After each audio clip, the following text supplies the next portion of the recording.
We got moves to make, ain't no time to lose. These always foolish, they ain't never making moves, I want to say thank you to everyone who has supported my channel for this this following year. I want to say Happy New Year's to everyone. And again, I just want to say thank you for all of the support, everybody who has been tuning into night streams and just tuning in on to everything that I'm doing. Right now, I am coming to you guys with a video recap.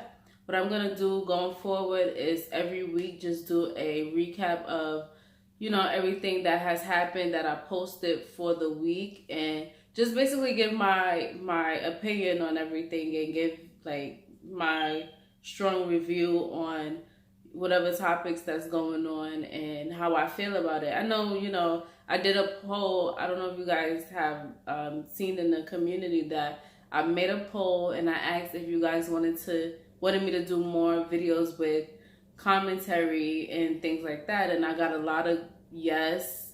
They would love to hear me talk and state my opinion on things. So here I am. I'm doing it now. So I just want to say again, thank you, and thanks to everyone who's really who have really supported my channel.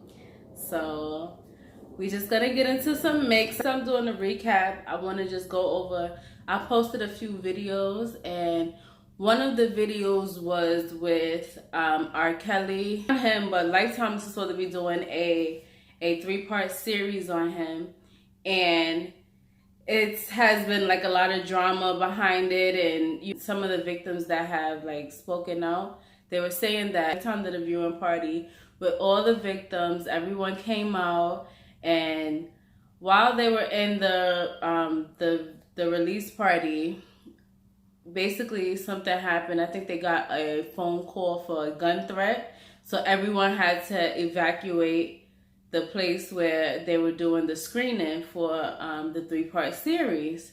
So my thing is this: I have a big problem with I don't have a problem with any of the victims or anyone speaking out. You know, things happen. We don't know too much of what's going on with R. Kelly and all of that, and you know, I'm really not here for the movement, that Mute R. Kelly movement, only because when you think about it, like, why is the industry trying to like kill off R. Kelly? Like, he is a great artist. Like, we cannot take away the music that he made, some of the music that he wrote, and things of that nature. So when I hear them saying, "Oh, mute R. Kelly," I don't feel like that's fair, only because I technically feel like the same things that's going on with this whole, oh, R. Kelly held women hostage, and not really hostage. I don't know. They're saying that he has held them, and they had to be basically work for him and give him sex whenever he want and things like that.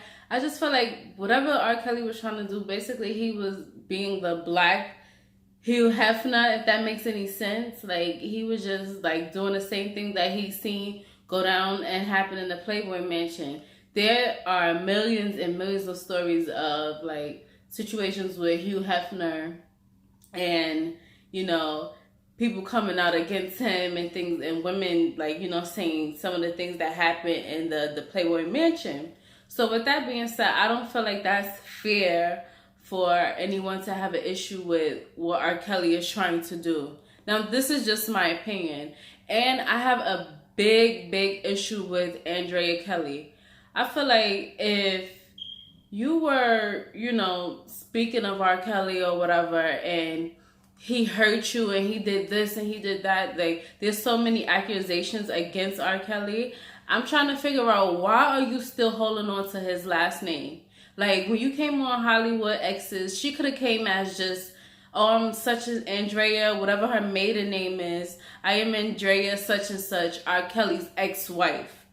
She don't have to have his last name. I feel like she is like, I feel like she's fake. Like, I don't believe anything that she says, because if there was such an issue and there was things going on, and I'm not saying that, you know, everyone's situation, oh, you should get out, and because when we dealing with things called domestic violence and stuff like that, it's not easy to, you know, get out of. Like, those situations are not easy. So I'm not gonna sit here and say, oh, she should have gotten out of it. But I feel like once you got out of that situation, and if it was so bad and horrible, you don't want anything left over from that relationship. You know? You wouldn't want, I would not keep his last, me personally, I would not keep his last name. I would be his maiden, you know, I'll have my maiden name and everybody will know me from that. The same with Eddie Murphy's wife, ex-wife. Why are you still holding on to his last name? You get what I'm saying? Like, these women do these things. I feel like that's corny. Like, if you're going, you know, be with someone and not be with them anymore, no longer, you should not hold on to their last name. And that's just my personal opinion. So I feel like this 3-part series is going to be good.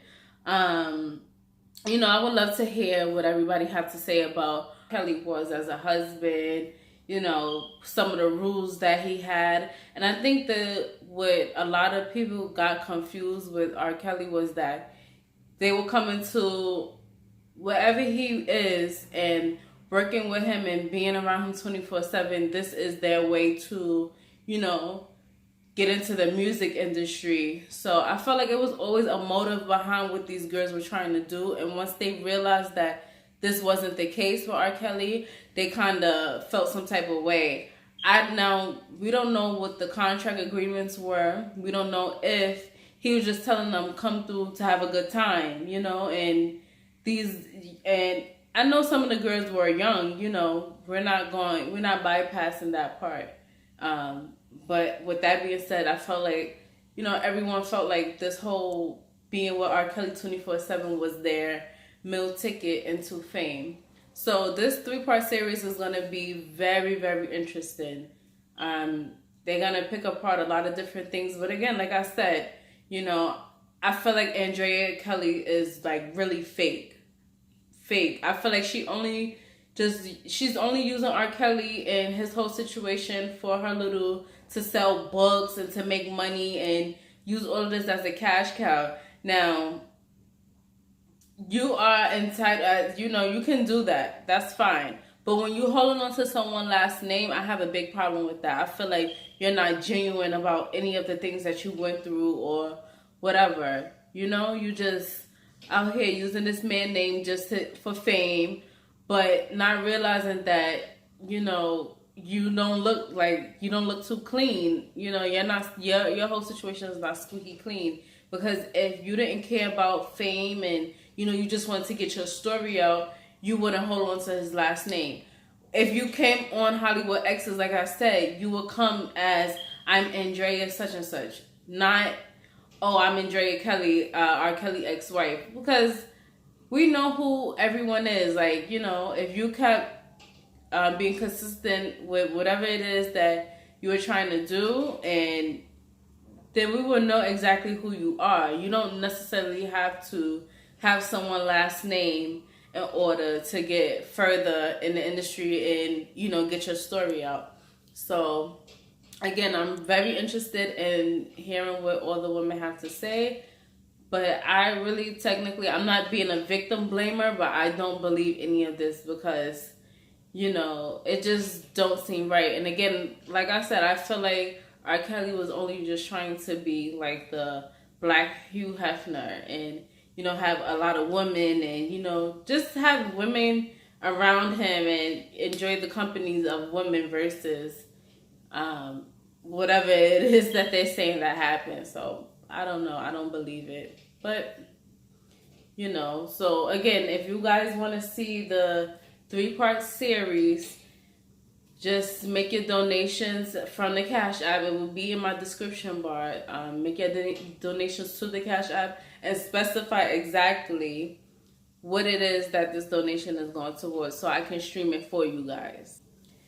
Okay, moving on.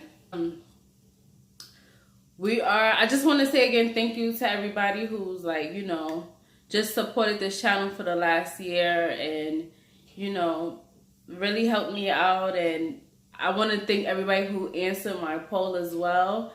Just, you know, helping me push and letting me know what you guys want. Whoever was like really vocal on my channel, I want to say thank you. And, you know, it's so much mix I got to cover and that I will continue on covering. So just bear with me. Make sure y'all subscribe and just really, help me out. If you have 6ix9ine baby mother did a whole live stream. I posted it on a channel. So if you want to go back, you could go back to look at that. And basically she was calling out academics. DJ Academics, for those of you who don't know. DJ Academics said something funny about her, saying that, oh, she don't have a job, she just using him for clout.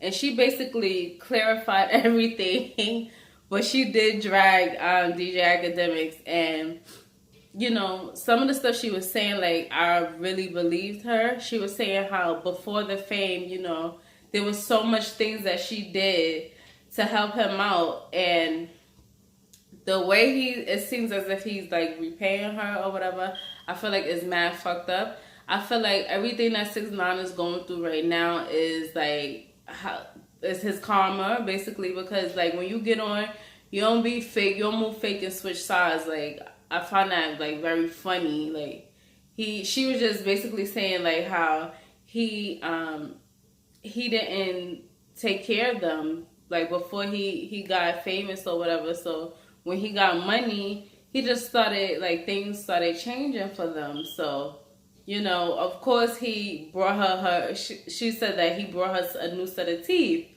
But in the same minute, she's saying, like, yeah, that's the least he could have done, because he basically knocked them shits out my mouth. So the least he could do is buy me some new teeth or whatever. So Academics is saying that she's salty, but what I find the problem with Academics is saying, I feel like he's like, if 6ix9ine is your friend like that, he's saying like that's his good friend and everything like that, that's cool. You don't disrespect nobody, baby mother. If anything, you're supposed to be the one there to defend it if niggas move funny or anybody say anything funny. Not you saying these things out your mouth and it's okay. Like, I don't feel like that's cool. As a man, like, you're not even supposed to be speaking on the next man, baby mother. Like, that has nothing to do with you. If she using him for clout, which I highly doubt, then so be it. But that's not your place to speak on anything. Just like he all in the other girl, 6ix9ine new girlfriend, he all in her comment section talking about, oh, he brought you a new G-Wagon, you better not have no next niggas in there. And if she do, like, how is that any of your business? Like, you're supposed to be his friend. Certain things, a man, woman, and what he do, you're not supposed to speak on that. Now, if he came to you and for advice or whatever, then yeah, you state how you feel and what your opinion is. But I feel like DJ Academics was wrong for that, like, speaking on her and speaking on what it is that she need a job, or she need this, or she need that. I don't feel like that's right. Like, that's corny. Like, you're a man, you're not supposed to speak on that. That's just certain rules. I don't know how people play nowadays, but I feel like certain rules, you don't speak on the next man, baby mother. Like, that's equivalent to you speaking on his wife, if he did have a wife. Like, you're not supposed to speak on that. So some things he needs to chill. But that is the mix for that situation. But she did drag him, so go back and check out that video, because she went ham on him. She was like, how he stinks. She said mad shit about him. So go back and check out that video, because it's mixy. Okay, moving on. Mix that everybody been asking my opinion on was with Cardi B and the whole situation that happened in the airport in Australia with her and her publicist. Basically, they got into a whole, not really an argument, but her publicist pressed the lady for saying something funny about her marriage. Now, here's my thought on this. Now, in the video, it showed the girl patients yelling at this lady and telling her, like, don't speak on this and mind your business and all of this stuff. So, here's the thing. Patience she knew that lady was an old lady. That's one. This lady is an old lady, right? And two, I know Cardi spoke out on it. She was like, she was in a 16-hour flight and how she was tired. She didn't want to take pictures and everything like that. That's cool. That's cool. You are human. You are entitled to feeling like, oh, I don't want to take pictures. Like, let me get myself together. She said her hair wasn't done. Makeup was like, not too good. So she wanted to at least be, she didn't want to take pictures like that. Cool. No problem. But your publicist, Patience, whatever, I don't feel like that was her place. Like, she told the lady, oh, I'll F you up and yada, yada, yada. Like, you telling the old lady that. I feel like she don't have, like, that's not right. You saying this to an old lady, like, let her run off at the mouth and let her say whatever she want to say. Keep it pushing. Like, you're not losing no sweat over that. So the fact that Cardi went live and felt like she needed to defend her for what she said and what she did, that's a problem. If you have a publicist, right? And this is for anybody, if you have a publicist, the publicist is there to bring you publicity and to, help you better protect yourself in certain situations. Like, for instance, the whole situation with Cardi B and Azealia. Now, Cardi said what she said, Azealia said what she said, and then the publicist wrote something up for Cardi to basically recite and put on her Instagram. Now, that's what you are there for. You are there to protect your client in any situation and make sure that they good, that they always look like squeaky clean. How is it that Cardi always have to defend her publicist? I feel like you shouldn't be paying her if you gotta always defend her. If you gotta always defend your publicist, she should not be on your payroll, period. I don't feel like she should be on the payroll. So how is it that every time Patience do something, she get on there to defend her? Just like the whole situation with Offset. Oh, my publicist is my friend and blah, blah, blah. See, this is the problem with people. They mix up friendship and business too much. If she's your publicist, she's around you 24/7, it shouldn't be no friendship. You get what I'm saying? And somebody in my comment section said that they know Patience and she not like that. So if you're not really tough in real life, why you trying to front on this lady in Australia and a whole other country now? Let's say shit would have popped off. They would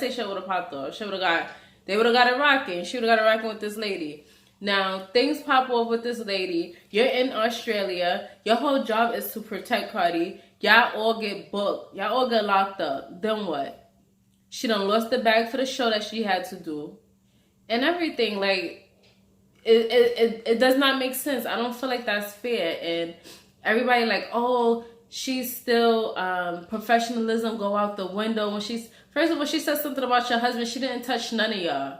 She didn't say nothing about her. And Patience went more hard on the lady than Cardi did. Like, that is Cardi's situation. Like, you pulling up on the scene, like, you sleeping with Offset or something. Like, how is it okay for you to say something, for this lady to say something about Cardi, and then you just lose your cool? Like, yeah, I don't feel like she should have came at that lady like that. Like, that was corny. You're not real right in real life. Like, so, like, how is that right to come at someone? And, we're going to see down the line what happens with them too, only because, again, she's supposed to be your friend, but this is where business and friendship, you have to draw the line. Because, eventually Cardi is going to wisen up, and hopefully she wisen up and see that, like, yo, this girl is making me lose more money and getting me into deeper situations. I have to fire you. I have to let you go. I can't work with you no more. So then what? What is she going to do? Like, it's going to be, oh, but I thought you was my friend. No, it's business.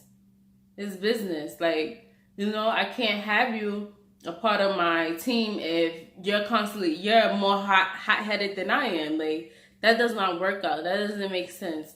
So, I hope she wisen up, and, I hope both of them, both the Patience girl and Cardi, they wisen up. And again, on Patience's behalf, how do you feel like you're going to get other clients? You get what I'm saying? If you crazy like this and you popping off and you coming at old people and all of that. And I'll say old people because that's the only person she came at. Like, how you feel like you want to get other clients? And it's the same situation. Like, oh, she went live and said, well, I'm only like this because, you know, this is how I got to where I got because of how I am. I protect my friends and family. Okay, that's cool. You protect your friends and family. But why you didn't go after the security guards or Riley or whoever that gave Cardi that night during New York Fashion Week? You didn't go after nobody. You get what I'm saying? Like, it's funny. Like, people swear that they tough and they really badass, but you didn't even go after these people that put hands on Cardi, but you go after the lady who said something about her husband. Are you serious? But anyway, you know, that's all the mix I got for y'all. Please make sure you guys comment and subscribe. And again, I want to say Happy New Year's. And I want to say thank you to everyone who has been tuning in. This year has been a little bumpy for me. Well, last year, I should say, has been a little bumpy for me. So, again, I want to thank everybody who, like, you know, remained loyal and tuned in. But that's all I have for now. Oh, and before I get off of here, I'm going to put in a post what day I'm going to do my video recaps, whether it's going to be every Tuesday or every Wednesday. So just, you know, keep looking out, keep updating your the community section on YouTube just to see what day that I post. I don't know exactly what day I'm going to do it, but I know it's going to be either every Tuesday or every Wednesday. I'm not too sure. So I'll keep you guys updated. And again, thank you guys for tuning in, and I'll see you next week.